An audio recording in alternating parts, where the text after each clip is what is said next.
देडियापाड़ा से आम आदमी पार्टी के विधायक चेतर वसावा को शर्तों के साथ जमानत मिलने के बाद आज वडोदरा सेंट्रल जेल से रिहा किया गया।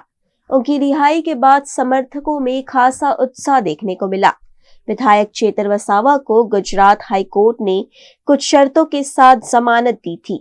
सुबह से ही जेल परिसर के बाहर उनके समर्थकों का जमावड़ा देखा गया। ચેતરભાઈ બહાર આવી રહ્યા છે તો અમને ઘણી ખુશીનો માહોલ છે જે આટલા દિવસ 80 દિવસ અમારા સાચા આદિવાસી નેતા જેને અંદર રાખવામાં આવ્યા તો આજે અમે આનંદ ઉલ્લાસ વ્યક્ત કરી રહ્યા છે કારણ કે અમને એક સાચા નેતાની જરૂર છે અને સાચા નેતા ચેતરભાઈ જેવા આદિવાસી સમાજ માટે કોઈ નથી કે જે નાનાથી નાના માણસ આજે એમને પાયા જેટલા બી પાયાના મુદ્દા છે એને લઈને ચાલી રહ્યા છે।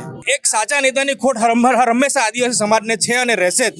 આજે જ્યારે મુદ્દા ઉંચકવાના આવે કોઈ પણ નાના સે નાના જેમ કે તાલુકાના મુદ્દા હોય જિલ્લાના મુદ્દા હોય કોઈ કે પરીક્ષાના મુદ્દા હોય તો જ્યારે મુદ્દા ઉંચકવાના ત્યારે ચેતરભાઈની ખોટ નડે છે અમને તો એ ખોટ હવે અમારી ખોટ એ પૂરી થશે સર। હાલમાં તો જેલ મુક્ત થયા એ જ સૌથી મોટી કાયદાકીય લડાઈની જીત છે કારણ કે જ્યારે અસત્ય પર સત્યનો વિજય થાય એનાથી મોટી કાયદાની ને ન્યાયની પ્રક્રિયાની કોઈ વધારે વિશ્વાસ ધરાવતી કોઈ પ્રક્રિયા ન હોઈ શકે અને જે આ સ્પષ્ટ કરે છે। હવે આનાથી આગળ જે કન્ડિશન મૂકવામાં આવી છે કન્ડિશનમાં પણ ઘણા બધા કન્ફ્યુઝ થયા છે।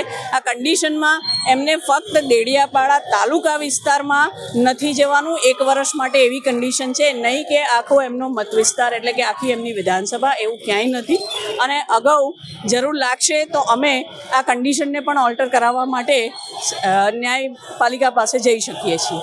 ચૈતરભાઈ ને જે રીતે વિરોધ પક્ષ એટલે કે સત્તા પક્ષે જે રીતે એમને ચિતર્યા છે જે લડાયક તરીકે પણ એ લડાયકતા ક્રાંતિકારીની લડાયકતા છે એ આજે આ બધા જ કાર્યકર્તાઓના પ્રેમ થકી લાગણી થકી દેખાઈ આવે છે કે ચોક્કસપણે લડાયક ક્રાંતિકારી છે ને હવે ક્રાંતિકારી લડાયકોની એકલા ચૈતરભાઈ નહીં આવા ઘણા બધા લડાયકોની જરૂર છે જેમાં અમારો પણ સમાવિષ્ટ થાય છે। जैसे ही चेतर वसावा जेल से बाहर आए समर्थकों ने उन्हें कंधे पर बिठाकर जोरदार स्वागत किया। माहौल को देखते हुए पुलिस प्रशासन ने जेल परिसर के बाहर कड़ा बंदोबस्त किया था। जेल से बाहर आने के बाद विधायक चेतर वसावा ने आरोप लगाया कि उन्हें राजनीतिक साजिश के तहत फंसाया गया है। આવનારા દિવસોમાં મારી સાથે ન્યાય થશે। સત્યને ગમે તેટલો પરેશાન આ પોલીસ અને ભાજપના લોકો કરશે પણ સત્યનો વિજય થશે। એ લોકોએ મારા અવાજને દબાવવાની કોશિશ કરી છે પણ આ અવાજ હવે દબાવવાનો નથી।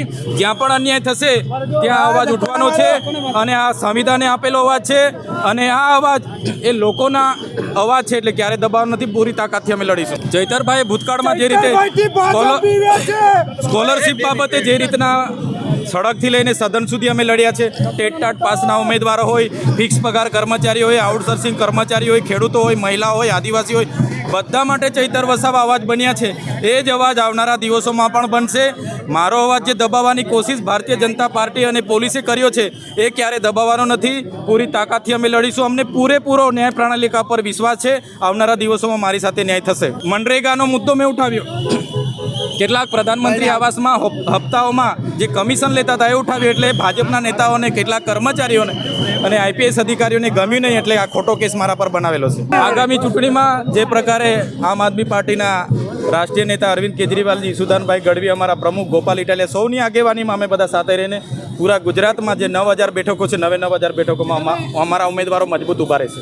જુઓ તમે, ભાજપે એક પછી એક દાવ કર્યો છે બધા અમારા નેતાઓને કચડવાનો। મારી ઉપર એમણે છેડતીનો આરોપ મૂક્યો, મારી ઉપર એમણે દારૂનો આરોપ મૂક્યો। ચેતરભાઈ વસાવાને એમણે એક વખત જેલમાં પૂર્યા, ચેતરભાઈ વસાવાને એણે બીજી વખત જેલમાં પૂર્યા। એમને એવું છે કે આ જે બીજા નેતાઓને જેલમાં પૂરીને ઈડી, સીબીઆઈની સીડીઓથી ડરાવી દઈએ છીએ એ અમે નથી। ક્રાંતિમાંથી જન્મેલા છીએ અમે। આ પ્રજા માટે લાઠી ખાવા માટે ગોળી ખાવા માટે તૈયાર છીએ, નીકળેલા છીએ। એટલે ભાજપે જે દાવ કર્યો, ચેતરભાઈ વસાવાને જેલમાં કેમ નાખ્યા? અગાઉ પણ જેલમાં નાખ્યા હતા। તમે જુઓ, મહિનાઓ સુધી એક અધિકારી છે એ રાત્રે 2 વાગે અંગ્રેજોના સલ્તનતમાં આદિવાસી ખેતરમાં અંગ્રેજો એન્ટ્રી નહોતા કરી શકતા, ભાજપનો અધિકારી ત્યાં ઊભો પાક કાપી નાખે છે। ચેતર વસાવા ધારાસભ્ય તરીકે વચ્ચે પડ્યો જેલમાં નાખી દીધું। આ વખતે શું થયું? 2,500 કરોડનું ભાજપના નેતાઓએ કૌભાંડ કર્યું આદિવાસી સમાજને આપવાના નાણાંનું। એણે શું કર્યું? ઘરે લઈ ગયા અને એ કૌભાંડ બહાર પડ્યું ને એક પછી એક નેતાઓ ખુલવા માંડ્યા, મંત્રી ખુલવા માંડ્યો।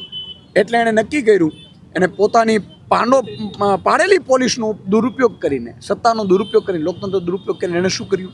જેલમાં નાખ્યા। જેલમાં નાખ્યા. આદિવાસી સમાજ આખો અંબાજીથી ઉમરગામ સુધી એક થઈ ગયો.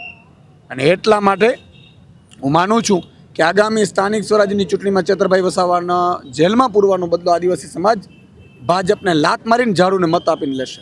બિલકુલ. હવે અમે આદિવાસી સમાજમાં સભાઓ અમારી જે પેન્ડિંગ હતી, ચેતરભાઈ વસાવા ઉતરશે, તમામ જગ્યાએ જશે અને પોતે કહેશે કે કઈ રીતે ભાજપ એમની સાથે અત્યાચાર કર્યો છે અને ભાજપનો બદલો લેવા માટે ભાજપને લાત મારીને ઝાડુને કેમ મત આપવો છે એ પોતે પ્રચાર કરશે.